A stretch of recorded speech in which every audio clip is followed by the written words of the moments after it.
When I was young, my mind was already curious and starving to understand the world.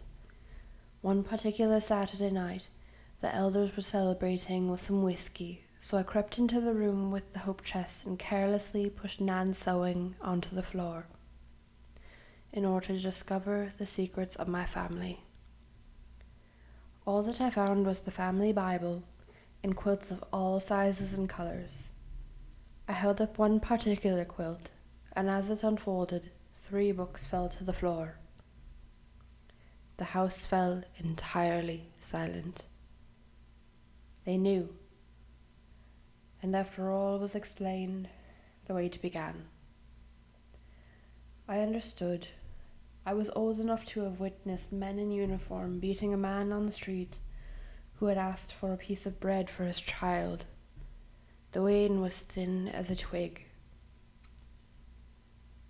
These men wore the same uniforms as the man with the glasses. His name was Calvin, and he swore through stutters and stammers that he would do everything he could to protect our town, especially a grand family like yours, he explained. Calvin wears very large, wide frame glasses, too big for his face, but the glasses magnify his green eyes, so really he's unmistakable. Very young compared to the other men in uniform, and not a stern bone in his body. The other men have beaten villagers for much less. As a child, I didn't understand. These days, I know to only speak to Calvin if I absolutely must contact a constable. Ma has seen this, however, so she tells me, once a month, you must speak to a constable other than that funny-eyed fellow. I felt my heart sink. Do not be excited. They'll think you're up to something, and for the love of God, do not be coarse or ill-tempered. You'll end up bruised and bloody on the side of the street if they're feeling merciful. Nan looked up from the letter that she was writing. Aye, and if it's been slow, they'll leave you in the street, with a nod. But what if I get run over? Ma shrugged, not looking up from the letter she was writing. They'll call it an accident. They'll throw you in the canal and move on with their goddamn lives, not a care in the bloody world. It was my father, who had remained silent till now. The words burst out of him, deep pain in his eyes, in his voice. Is it true, Ma? I asked, regretting the words as they left my mouth. Of course it's bloody true, she replied, no emotion in her voice. She continued, the constables don't give a fuck about us. They've been following the same orders day in, day out, waiting for whatever's to become of the world. Well, I say, get the hell on with it. She went back to washing the breakfast dishes. Before now, I'd never taken the time to see just how we lived. Small cottage on the edge of town, each of us in threadbare clothing. I don't think Ma's made herself a new frock since her and Dad married. She became a mother, and the focus forever shifted from youthful wants and almost carefree days to married life, motherhood, and her project with the books. One night after dinner, I was trying to balance a tiny looking glass on my knee to comb and braid my hair before I slept, thinking about nothing in particular, quite a rarity. I heard a creak in the floorboards. My heart jumped.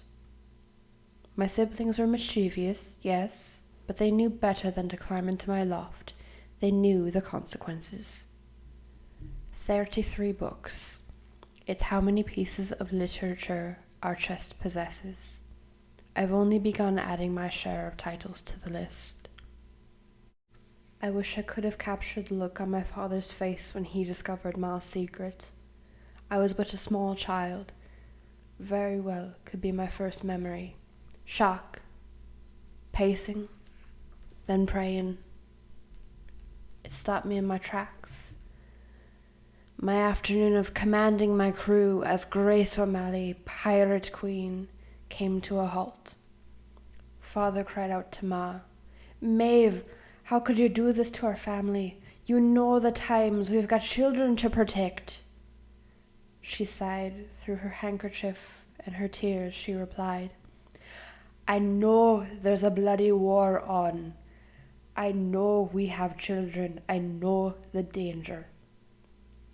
Also, I know how important it is that no more of history is lost to history.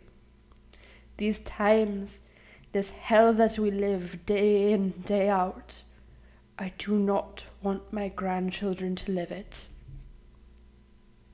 The future remains forever uncertain, and I will not cower and hide and wait for the inevitable. I must do something I know and believe in. Knowledge. Knowledge is power. We cannot escape the times. We can, however, take action to learn and get better. These books, they give my life purpose." A second creak, moments after, made me jump. "Aye, forgive me, darling." It was Ma. "Ma, what the feck are you doing?" "Shh, you'll wake the others. I've only come to show you this." She giggled, then a hiccup. She couldn't stop her giggling, and I know Nan had finished up another batch of her famous raspberry cordial. Ma stumbled over, letting several small books tumble to the floor. Her findings for the day, perhaps. Though the times had taken a toll on her, I remained patient. Quite honestly, these were the moments I lived for. I saw Ma come alive after she'd come home with a book on her list. When Ma could sneak away from her work for a moment, she almost always wanted to discuss the next plot to obtain one of the many books on her list. When I learned of her secret, she had 9 books. And now, there were 36.